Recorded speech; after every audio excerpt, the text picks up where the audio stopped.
नमस्कार, आप देख रहे हैं जी मीडिया टुडे। मैं हूं आपके साथ सोनिया। खबर मध्य प्रदेश से है, जहां बैतूल जिले के चिचोली और भीमपुर जनपद पंचायत में सरकारी राशि के गबन का सनसनीखेज मामला सामने आया है। स्वच्छ भारत मिशन के तहत grey water management, soak pit, solid waste management और शौचालय निर्माण के नाम पर 13 करोड़ से ज्यादा की राशि निकाली गई, लेकिन जमीनी स्तर पर कोई काम नहीं हुआ। जांच में सामने आया कि ब्लॉक कोऑर्डिनेटर ने इंदौर और दिल्ली की कंपनियों को बिना किसी कार्य के करोड़ों का भुगतान कर दिया।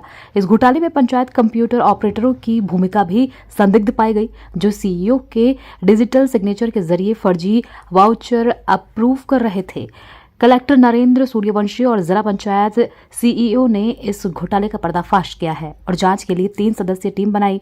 जांच के बाद पुलिस ने 10 लोगों के खिलाफ धोखाधड़ी की एफआईआर दर्ज की है, लेकिन इस पूरे घोटाले में मुख्य कार्यपालन अधिकारी सीईओ की भूमिका पर भी सवाल उठ रहे हैं, क्योंकि पीएफएमएस पोर्टल पर भुगतान अप्रूव करने का अधिकार सीईओ के पास ही होता है। डिजिटल सिग्नेचर भी उन्हीं के माध्यम से होते हैं। ऐसे में बिना उनकी जानकारी के इतना बड़ा घोटाला मुमकिन नहीं लगता। अब सवाल उठता है कि क्या सीईओ पर भी कार्रवाई होगी? क्या भोपाल की जांच टीम निष्पक्ष जांच कर पाएगी? बैतूल का ये घोटाला अब प्रदेश स्तर पर चर्चा का विषय बन चुका है। देखना होगा कि प्रशासन इस मामले में कितनी सख्त कार्रवाई करता है। जिला पंचायत के माध्यम से जो अभी हमारी सामान्य सभा की बैठक में भी कुछ मुद्दे वहाँ से हमारे भीमपुर ब्लॉक और चिचोली ब्लॉक के जो जो स्वच्छ भारत मिशन के अंतर्गत आया है, तो हम जिला पंचायत सीओ के संज्ञान में भी, अध्यक्ष जी के संज्ञान में भी है, और जो भी इसमें दोषी पाया गया है उस पर कार्रवाई की जाए। ये कंप्यूटर ऑपरेटर अधिकारियों को बताया। नहीं नहीं, मेरा कहने का ये है कि जो भी उसमें दोषी पाया जाएगा उस पर कार्रवाई की जाएगी। हाँ, देखिए, स्वच्छ भारत मिशन ग्रामीण योजना जो रहती है, इस योजना के संबंध में अभी ये 13 करोड़ के गबन का मामला हमारे सामने आया है। तो इसमें अभी कुछ दिन पहले मेरे एवं कलेक्टर सर द्वारा जो है जनपद पंचायत भीमपुर का निरीक्षण किया गया था।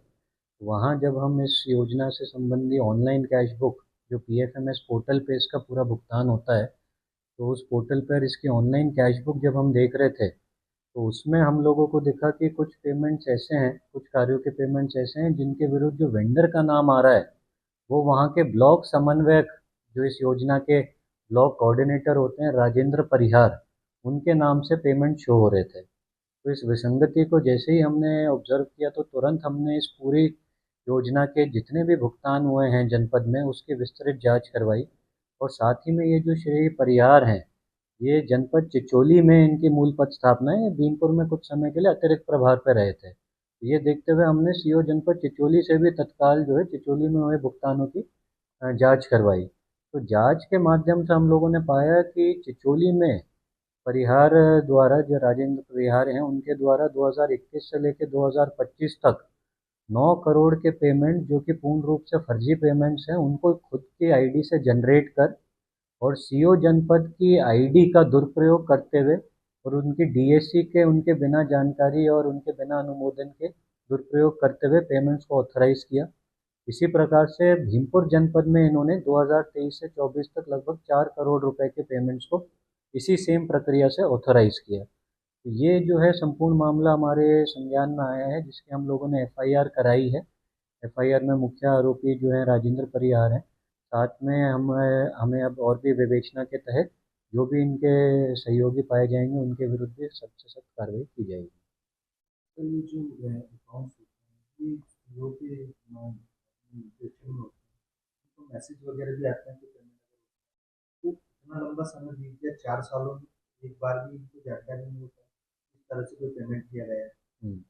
देखिए, जो पीएफएमएस पोर्टल है, उस पे पेमेंट से पूर्व ओटीपी नहीं आता है। कई अन्य पोर्टलों में ऐसा होता है, जब भुगतान से पहले रजिस्टर्ड मोबाइल नंबर पर ओटीपी आता है, परंतु इस पोर्टल पे ओटीपी नहीं आता है। तो इसी का फायदा जो है राजेंद्र परिहार ने उठाया और मात्र जो है डीएससी, जो कि ऑपरेटर्स को संभालने के लिए अधिकृत की गई थी, उन ऑपरेटर्स से डीएससी प्राप्त करते करते उन्होंने ये सारे पेमेंट्स लगाए। हम लोगों ने ऑडिट रिपोर्ट्स को देखा है, तो ऑडिट रिपोर्ट्स में भी ये विसंगति नहीं आई है। तो हम लोग ऑडिटर्स के इसमें भी जो है उनसे भी इस संबंध में पूछताछ करेंगे।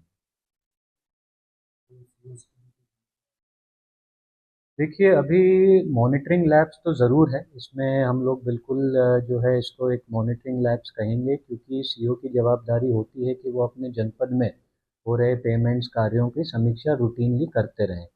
परंतु अभी सीओज़ का हमें मैलिफाइड इंटेंशन नहीं नज़र आ रहा है, दुर्भावना नज़र नहीं आ रही है, परंतु आप जानते हैं कि अभी हमने एफआईआर कराई है, तो पुलिस की इसमें विवेचना प्रारंभ हुई है। पुलिस की विवेचना के तहत कोई अन्य तथ्य आते हैं तो उस हिसाब से कार्रवाई करेंगे।